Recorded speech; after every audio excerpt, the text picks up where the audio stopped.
गणेश दत्त मिश्रा जी के साथ आज एक ख़ास मुलाकात। गाज़ीपुर के मुख्तार अंसारी के साथ इनका नाम जोड़ा गया। मुख्तार अंसारी के साथ लगातार आपके नामों की चर्चाएं हुई कि आप उनके साथ जुड़े रहें और आप पर कार्रवाई भी की गई। क्या मेरा संबंध क्या, पूरे गाजीपुर के लोगों का संबंध है। कम से कम मुख्तार अंसारी के साथ 50,000 लोग जुड़े हुए हैं। तो जिस तरह से जनरल आदमी जुड़ा हुआ है उसी तरह से मैं भी जुड़ा हुआ था। अब तो मुख्तार अंसारी का कहीं पता नहीं है कि कहाँ है वो, पहली बात। दूसरी चीज़ कि मुझे ज्ञान प्रकाश थे डीएम मऊ, 2018 में उन्होंने हमसे कुछ पैसे का डिमांड किया था डीएम साहब ने।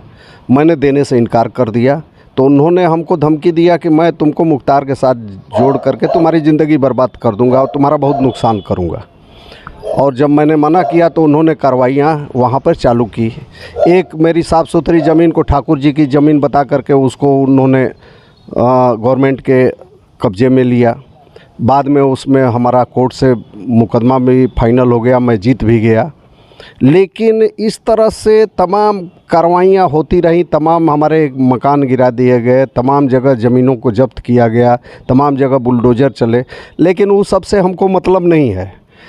मुझे बस अफसोस इस बात का हो रहा है कि हिंदुस्तान की सबसे बड़ी जांच संस्था ईडी हमको मुख्तार से कनेक्शन नहीं जोड़ पाई। उन्होंने चार्जशीट पिछले महीने में दाखिल किया 5 तारीख को। उस चार्जशीट में मेरा कहीं से कोई नाम नहीं आया। वो जांच एजेंसी हमारी भी जांच कर रही थी, उनकी भी जांच कर रही थी, और केवल सुनी सुनाई और एक लालची अधिकारी के नाते तमाम अधिकारी लोगों जांच नहीं करते थे और हमको उनके साथ जोड़ते चले गए। और कुछ मीडिया वाले भी हमको जोड़ दिए। मुख्तार का गुर्गा और क्या क्या कहे हमको। हम एक व्यवसायी हैं, सीधे साधे व्यवसायी थे, और क्या क्या मुझे कहा गया, इस मतलब अब हम क्या बताएं। बहुत ही जिल्लत की ज़िंदगी जीनी पड़ी। लेकिन अब कुछ अधिकारी हमको लग रहा है कि समझ आ रहा है लोगों को कि इनके साथ अन्याय हो रहा है। कुछ राजनीतिक कद वाले लोग भी चाहते थे कि गणेश मिश्रा के साथ ऐसा कराया जाए ताकि ये डिस्टर्ब हो जाए, धंधे से डिस्टर्ब हो जाए। और कुछ मेरे ब्राह्मणों में वर्चस्व था, ब्राह्मण हमारे साथ जुड़े हुए थे, तो ये चाहते थे कि ब्राह्मणों का ये नेता न हो जाए, इसके लिए भी इन्होंने कार्रवाई करवाई। यहाँ के लोकल नेता भी। और रहा सवाल उसका, कोई हमारे ऊपर कोई मतलब नहीं है। मैं नहीं सोच सकता कि अब आगे क्या होगा क्या नहीं होगा, लेकिन ईडी नहीं जोड़ पाई तो थोड़ा सा प्रशासनिक अधिकारी लोगों को भी गाजीपुर मऊ के सोचना चाहिए इस बात को कि सबसे बड़ी संस्था जब नहीं जोड़ पाई तो हमको भी इनको सोचना नहीं चाहिए। हमारे विषय में कुछ भी गलत नहीं सोचना चाहिए। और मैं एक व्यवसायी था, यहाँ का बच्चा 30 साल से हमको जान रहा है। कई ज़िले में धंधे थे, कई ज़िले के लोग हमको जानते थे। तो ये कोई सोच कर नहीं जानता था कि मेरा मुख्तार से संबंध है या मैं मुख्तार का गुर्गा हूँ। मेरे ऊपर तो कोई आज तक 107 116 भी नहीं था। इसी दौरान 2-3 केस 4 केस कर दिए गए। मैं चुनाव में गया भी मऊ नहीं, उस पर भी 2 केस कर दिए गए मऊ में, कोई बिना प्रमाण के, कहीं कोई वीडियो रिकॉर्डिंग भी नहीं दिखाई गई। तो इसी तरह के केस कर रही है सरकार। अब हम क्या बताएं, उसका मंशा जो हो। चैनलों में ये बातें सामने भी आई कि गणेश दत्त मिश्रा तो मुख्तार के खासम खास हैं और इसी से ये लगातार कार्रवाइयाँ हुई। वो तो टीआरपी अपनी बढ़ाने के लिए कुछ भी, मुख्तार के साथ जोड़कर ही न किसी का भी कुछ नुकसान हो रहा है तो मुख्तार के साथ जोड़ दो, टीआरपी बढ़ जाएगी। तो चैनल वाले तो अपना टीआरपी बढ़ाते हैं, उससे हमसे मतलब नहीं है। वो अपना टीआरपी बढ़ाते रहेंगे। और ये जो मुख्तार से नहीं अगर हमको जोड़ते तो कैसे कार्रवाई हमारे ऊपर कोई करते। हम अपराधी तो थे नहीं, तो कार्रवाई करने का और कोई जगह ही नहीं बन रहा था बिना मुख्तार के जोड़े। तो इसलिए किया गया और टीआरपी बढ़ाने के लिए इसको और हाईलाइट कर दिया मीडिया ने। कुछ मीडिया वाले तो गुर्गा तक हमको कहे। क्या हमने कहीं गोली चलाया है मुख्तार के साथ? क्या हम कहीं मुख्तार के साथ कहीं भी अपराध में कहीं शामिल हैं। आज तक कोई भी, हमारा उम्र भी 50 से ऊपर हो गया, 53-54 साल हो गया, आज तक कहीं कोई केस है क्या हमारा मुख्तार के साथ? बस यही है। अपराध की अगर बात हम करें तो क्या अभी उत्तर प्रदेश में अपराध कम हुए हैं? और लोग यही कहते हैं कि जो अपराधी हैं बाहुबली हैं, जिनसे जो समाज में आतंक का एक अपपर्याय बन चुके थे, आज वो जेल में हैं। मतलब अपपर्याय कौन बना था? केवल पूरे प्रदेश में मुख्तार अंसारी अपपर्याय थे? हैं, एक ही अपराधी था क्या पूरे उत्तर प्रदेश में? और सब महात्मा है क्या जो ऊपर बैठे हुए हैं, विजय सिंह से लेकर के तमाम सिंह? वो महात्मा तो है नहीं। अभी 3 दिन पहले एक पूरे प्रदेश के ठाकुरों की मीटिंग हुई थी बनारस में, जिसमें पूरे प्रदेश के माफिया और दबंग ठाकुर जुटे थे, जिसमें विजय सिंह ने ही बुलाया था मीटिंग। और सब लोगों ने कुछ रचना किया होगा, व्यूह रचना आगे चल करके कि कैसे हमको रहना है। ब्राह्मण में यही कमी है, ब्राह्मण ये नहीं करता है। ब्राह्मण पीछे चलना जानता है, चाहे वो सपा हो, बसपा हो, भाजपा हो, कोई पार्टी हो, पीछे पीछे चलता है ब्राह्मण। कभी आगे बन करके एक लाइन खींचना नहीं जानता है। यही हमारे साथ दिक्कत है। लेकिन आज राजपूत को देखिए या किसी भी जात को उठाकर देखिए, वो एक लाइन खींच लेते हैं, ब्राह्मण को ही गाली देकर अपना लाइन बना लेते हैं। हम लोगों का क्या है? हम लोग तो चूँकि मजबूरी है कि दोनों, जो ब्राह्मण को गाली देता है वो अपने जात को संगठित करके आगे बढ़ाता है, और जो धर्म की राजनीति करता है, जो जात की राजनीति करता है, वो तो ब्राह्मण को गाली देता है। जो धर्म की राजनीति करता है वो ब्राह्मण को आगे बढ़ा करके उसके साथ चल करके उसका इस्तेमाल करता है। तो हम लोग तो इस्तेमाल हो रहे हैं दोनों तरफ से। इसको सोचना पड़ेगा, ब्राह्मणों को सोचना पड़ेगा इस विषय पर कि अब समय नहीं है, अब एक लकीर आप खींच दो। अगर आज की राजनीति की मैं बात करूं तो पूरे भारत में ब्राह्मणों का एक रसूख रहा है, एक इतिहास रहा है। लेकिन अगर मैं गणेश दत्त मिश्रा से पूछूं, आज ब्राह्मणों का अस्तित्व कहाँ है? और इस समय जो समीकरण है, सब लोग साधते हैं ब्राह्मणों को ही कि हमको वोट लेना है। ब्राह्मण, देखिए, ब्राह्मण की बहुत बड़ी एक पहचान होती है कि ब्राह्मण किसी को धोखा नहीं दे सकता। लेकिन ब्राह्मण की एक बहुत बड़ी कमी भी है कि वो लालची होता है, और कोई भी पार्टी उसको लालच, मंत्री पद का, संगठन में बड़ा पद दे करके लालच देकर अपने साथ जुटा लेती है। तो ब्राह्मण का अस्तित्व रहेगा कैसे? आने वाला समय में ब्राह्मणों का सबसे ज़्यादा अस्तित्व विहीन ब्राह्मण ही होगा। आप लोगों के सामने ही आएगा समय, अब वो दौर चालू हो गया है। आप भाजपा में लाइन से जो भी ब्राह्मण नाराज़ होते हैं तो 10 ब्राह्मणों को उसमें मंत्री और विधायक बना देते हैं, सब भाजपा करने लगते हैं। सपा से नाराज़ होते हैं तो 10-5 विधायकों के लिए टिकट दे देते हैं, सब सपा करने लगते हैं। बसपा से थे तो 80 टिकट मायावती ने दे दिया, सब बसपा हो गए थे। अपना कोई लकीर नहीं है इनका, सब इन्हीं को गाली दे करके और राजनीति कर रहे हैं।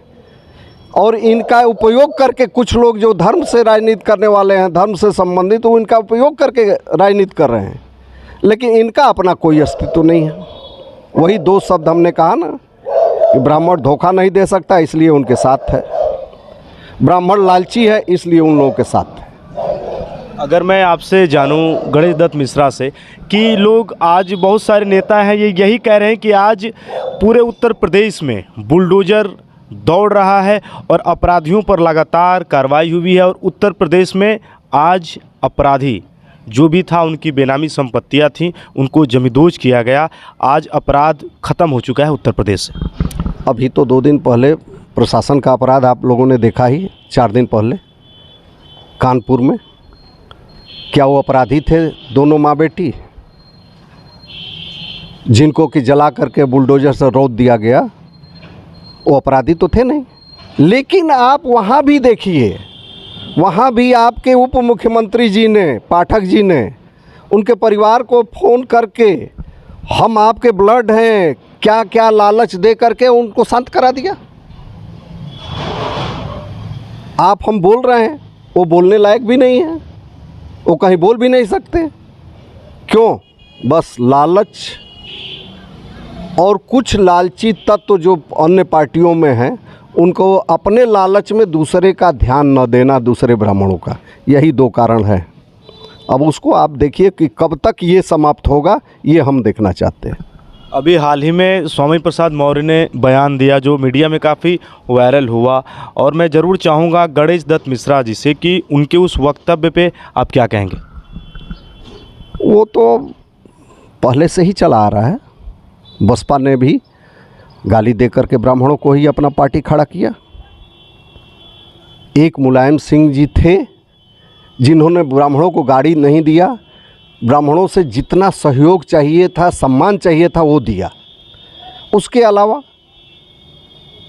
भाजपा है, ब्राह्मणों को लालच दे करके अपने साथ जोड़ी हुई है। कांग्रेस के साथ ब्राह्मण था, यूपी में कांग्रेस का अस्तित्व नहीं है, क्योंकि कांग्रेस पार्टी ऐसी थी कि जो ब्राह्मणों का सम्मान भी देती थी और जो ब्राह्मण का स्थान है उस स्थान को भी देती थी। लेकिन मौर्य जी अपनी राजनीति, अपनी जातिगत राजनीति को आगे बढ़ाने के लिए ब्राह्मणों को गाली दे रहे हैं। क्या बिना ब्राह्मण का काम चल जाएगा सपा को? बिना ब्राह्मण का किसी का काम चलने वाला नहीं है। ब्राह्मण ही ऐसा है कि जो किसी न किसी तरह से, अगर गांव में 10 ब्राह्मण भी है तो 500 लोगों से वो जुड़ा रहता है। पूजा पाठ हवन जाप करके किसी न किसी तरह से 500 ब्राह्मण अन्य जात के लोगों से जुड़ा रहता है आज भी। तो उसको नहीं, ब्राह्मणों के बिना किसी का काम भी नहीं चलने वाला। हम तो आपको बता ही दिया कि धर्म वालों को भी और जात वालों को, दोनों का काम नहीं चलना है हमारे बिना। लेकिन बहुत सारे ऐसे नेता भी हैं, बहुत सारी पार्टियां हैं जो ब्राह्मणों पर इस टिप्पणी का करें नहीं बहुत अच्छा है और ये होनी नहीं चाहिए। कौन सी पार्टियां कर रही हैं टिप्पणी ब्राह्मणों पर? अभी जो बयान है स्वामी प्रसाद जी का, उसका समर्थन कर रहे हैं। कौन कर रहा है? उसमें बहुत सारे ऐसे नेता हैं। कौन नेता हैं? वही नेता हैं जो ब्राह्मण को गाली दे करके उठना चाहते हैं। उसके अलावा कोई नेता जो उठा हुआ है या जिसका स्तर है, वो गाली नहीं दे रहा है ब्राह्मण को, ना दे पाएगा गाली। वो सहयोग चाहेगा ब्राह्मण से, लेकिन ब्राह्मण को गाली वही देगा जिसको अभी उठना है, जिसको अपना बेस तैयार करना है। कोई जगह नहीं बचती है सिवाय ब्राह्मण को गाली देने के। जातिगत राजनीति करने वाले को कोई जगह नहीं है सिवाय ब्राह्मण को गाली देने के, और धर्म की राजनीति करने वाले के पास भी कोई जगह नहीं है सिवाय ब्राह्मण को लेके चलने के। अगर मैं आपसे जानना चाहूँ, वर्ण व्यवस्था पर भी लगातार टिप्पणियाँ हुई हैं जिसमें शूद्रों का नाम भी आया, कहा गया ब्राह्मण या और भी जो वर्ग है, ऐसा कुछ है नहीं, ब्राह्मणों का ही ये सब कुछ है और ब्राह्मणों ने ही सबको अलग किया है। ये तो कौन कहा था? आरएसएस प्रमुख मोहन भागवत जी। मोहन भागवत जी खुद ब्राह्मण हैं। ये जब देखे कि ब्राह्मण खिसक न जाए,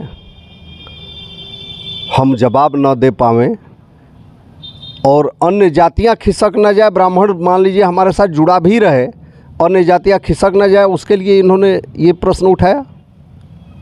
तो हम तो कह ही रहे हैं आपको कि बस ब्राह्मणों का नाम लेकर के राजनीतियाँ हो रही हैं और ब्राह्मण से कोई मतलब नहीं है। न ब्राह्मण का धर्म से वो है, धर्म बिना ब्राह्मण का नहीं चल पाएगा और जात भी बिना ब्राह्मण की नहीं चल पाएगी।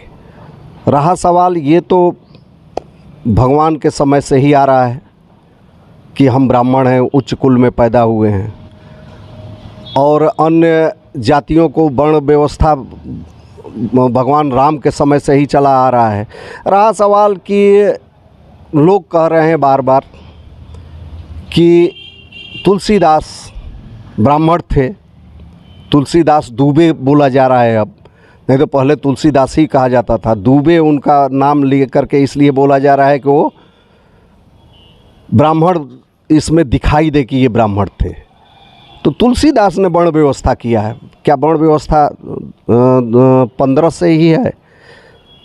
15 शताब्दी से वर्ण व्यवस्था है। ये वर्ण व्यवस्था तो ईसा पूर्व से है। तो तुलसीदास का रामायण का कोई मतलब नहीं है। बस ये है कि अपने जात की राजनीति करनी है और जात को संगठित करने के लिए ब्राह्मण को गाली देना जरूरी है, बस, और कोई मतलब नहीं। गाजीपुर ज़िले में ही नहीं वरन बहुत सारे ज़िले हैं, आप काफ़ी लोकप्रिय भी हैं, लोग चाहते भी हैं। अगर मैं आपसे जानना चाहूं कि जो भी आप पे कार्रवाइयाँ हुई हैं, बहुत सारे शायद मामले अभी न्यायालय में लंबित भी हैं, आपने मुझे बताया, आपको डर नहीं लगता है कि अरे यार गणेश दत्त मिश्रा ऐसा बोल रहे हैं, कार्रवाई हो सकती है? डर किस बात का? मैं अपराधी तो हूँ नहीं, मुझे डर है किसी बात का। अपराधी बनाने का प्रयास जो कर रहे हैं लोग, शायद सफलता नहीं मिल पा रही है। कुछ तो प्रशासनिक अधिकारी ईमानदार हैं और मुझे भरोसा ईमानदारी पर है। प्रशासनिक अधिकारियों के ईमानदारी पर हमको भरोसा है। सब के सब बेईमान नहीं हैं। जो ईमानदार होंगे वो सोच समझ के कोई कदम उठाएंगे, जो बेईमान होंगे वो तो निर्णय लेंगे ही। जिनको सत्ता, अब हमको तो नहीं लगता है कि योगी जी तक खबर जाता है कि गणेश मिश्रा के साथ ये कार्रवाई होती है, क्योंकि योगी जी भी शायद जानते हैं कि गणेश मिश्रा का किस तरह का संबंध मुख्तार से है। जिस तरह 50,000 लोग हैं वैसे गणेश मिश्रा भी हैं, तो वहाँ तक खबर नहीं जा पाती है। हाँ, मीडिया में हाईलाइट करने के लिए ये सब होता है। मीडिया वाले चाहते हैं कि कुछ इस तरह का हमको मिले शगुफा, जिससे कि हमारा टीआरपी बढ़े, और कोई मतलब नहीं है। अगर मैं आपसे जानूं, आज की मीडिया को आप कहां तक देख पाते हैं जिसे उस मीडिया को एक दर्पण का रूप माना जाता था, सच्चाई की मूरत कहा जाता था? मीडिया दर्पण नहीं है, मीडिया सरकार की प्रवक्ता है। जो मीडिया सरकार से प्रश्न नहीं पूछता है वो मीडिया नहीं है, वो तो उसका प्रोपराइटर है। उसकी बातों को जनता तक पहुंचाती है, सरकार की बातों को। तो अब मीडिया वही है। अब रवीश कुमार ने तो उसका गोदी मीडिया नाम दे दिया, तो सब लोग गोदी मीडिया कहते हैं। इतना निम्न स्तर। अभी मैंने कल एक डिबेट देख रहा था, अंत में जाते जाते एक महाशय हैं, डिबेट में हमेशा आते हैं, बड़े बदतमीज टाइप के हैं भी। उन्होंने जाते जाते एक शब्द कहा, बेईमान, राहुल गांधी के लिए। जाते जाते एक शब्द बोला उसमें, बेईमान। हम आपको दिखा देंगे, यूट्यूब पर है। अब उस पर तो ये लोग कांग्रेस वाले कुछ करते नहीं हैं, उनको भी एफआईआर करना चाहिए। राहुल गांधी को बेईमान कैसे बना दिए भाई? क्या तुम्हारा लिया है वो? हम किसी की बात नहीं करते हैं, लेकिन मीडिया को न्यूट्रल होना चाहिए और सरकार से प्रश्न पूछना चाहिए, सरकार के कमियों को बताना चाहिए, सरकार की अच्छाइयों को भी बताना चाहिए। लेकिन मीडिया तो प्रवक्ता हो गया सरकार का, तो कोई मतलब अब मीडिया का नहीं रह गया है। अगर मैं आपसे जानना चाहूँ, अगर आने वाले समय में कोई ऐसी पार्टी से ऑफ़र आता है गणेश दत्त मिश्रा के लिए, तो क्या ऐसा दिमाग में है कि यार किसी पार्टी को ज्वाइन करना है? अभी फ़िलहाल मेरे दिमाग में कुछ नहीं है। मैं सीधा अपने धंधे के विषय में सोचता हूँ। मैं बचपन से ही धंधा ही किया हूँ, किसी राजनीति से हमारा कोई बहुत दूर दूर तक मतलब नहीं रहा है। हाँ, ये है ज़रूर कि लोगों में लोकप्रियता इसलिए रहती है कि लोगों से मिलता जुलता रहता हूँ। सब जितना न्योता हकारी और आना जाना सब हमारा बना रहता है, इसलिए लोगों के हमको मानते हैं, और कोई मतलब नहीं है। समाज सेवा भी करता रहता हूँ, तो और कोई राजनीति में हमको बहुत लेना देना नहीं।